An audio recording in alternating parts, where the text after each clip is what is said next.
Bonjour, à la une des quotidiens paru ce mercredi 29 novembre 2017, l'Observateur revient sur les clarifications de Serigne Baïssi Mansour, le khalife de Tidjane qui déclare ce que j'ai dit sur le mandat de Macky. Serigne Baïssi Mansour a tenu à préciser sa pensée concernant son annonce sur le second mandat de Macky Sall en notant qu'il ne peut prédire l'avenir qui est du ressort de Dieu. Le khalife de Tidjane d'enchaîner: ne me faites pas dire des choses que je n'ai pas dites, lance Serigne Baïssi Mansour à l'endroit des journalistes, à lire dans l'Obs.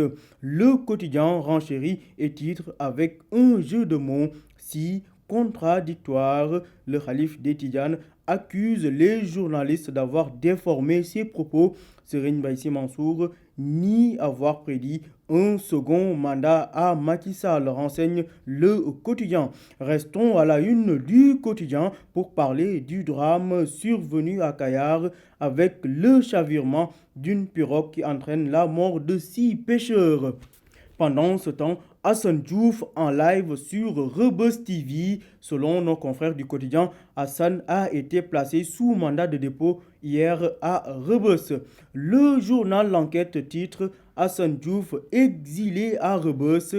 L'enquête qui, à sa une, traite l'affaire Cheikh Tidiane Gadio, une liberté chère payée. Pour laver l'honneur de Gadio, cependant, l'ancien ministre des Affaires étrangères n'est pas encore tiré d'affaire. À chaque fois, il devra débourser des espèces sonnantes et trébuchantes pour assurer sa défense.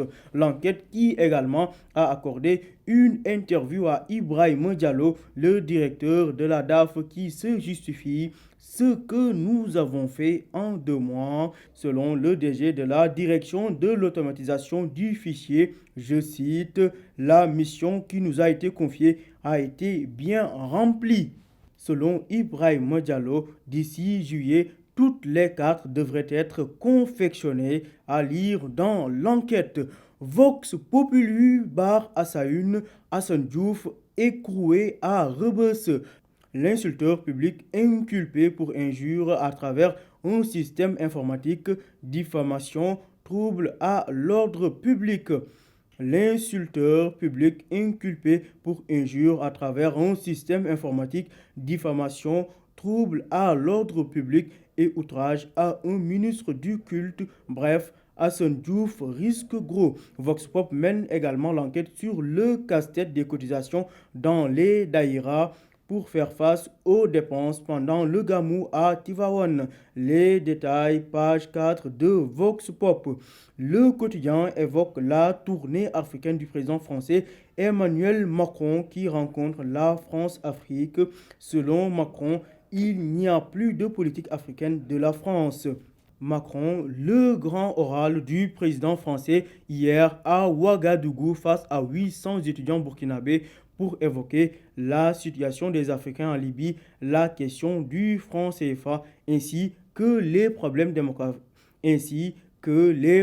démographiques en Afrique, à lire page 8 de l'enquête. L'AS s'intéresse à sa une à la caution de l'ancien ministre des Affaires étrangères Gadio et titre: les 4 libérateurs de Cheikh Tidiane Gadio. En effet, sans la solidarité agissante de ses amis, l'ancien chef de la diplomatie sénégalaise n'aurait pas payé sa caution. Ses bienfaiteurs sont Mark Chester, Mamadou Laminba, enseignant à Boston, Adjimar et Koumba Gadio, son épouse. Le journal LAS qui évoque la répartition des revenus du pétrole et du gaz. Mansour Eliman Khan annonce un projet de loi, ceci pour déterminer la répartition des richesses tirées du gaz et du pétrole. Le ministre du gaz et du pétrole a également parlé de la nécessité de rajeunir le code pétrolier. Le ministre du pétrole et du gaz a également parlé de la nécessité de rajeunir le code pétrolier qui date de 1998, renseigne l'AS. Libération, dans sa parution du jour, met en lumière un réseau de trafic d'êtres humains. 5 maîtres coraniques et 2 maliennes arrêtés. Libération retrace le film des événements et nous relate comment la DIC a démantelé le réseau. Sport, pour finir, Stade, le quotidien sportif, tresse des lauriers à Kalidou Koulibaly. Kalidou, un des meilleurs au monde, titre Stade qui précise que le défenseur sénégalais figure dans l'équipe type de la Serie A. Sadio Mané, l'attaquant de Liverpool, de son côté, rassure: je n'ai pas de problème avec Klopp. Pour rappel, Sadio Mané avait quasiment raté le match Liverpool-Chelsea, laissé sur le banc par son entraîneur. L'Obs renseigne que le président Macky Sall, après avoir suspendu sa visite à Bissau, a offert une retransmission directe des matchs de la CAN à la Guinée-Bissau. À vos journaux et bonne lecture.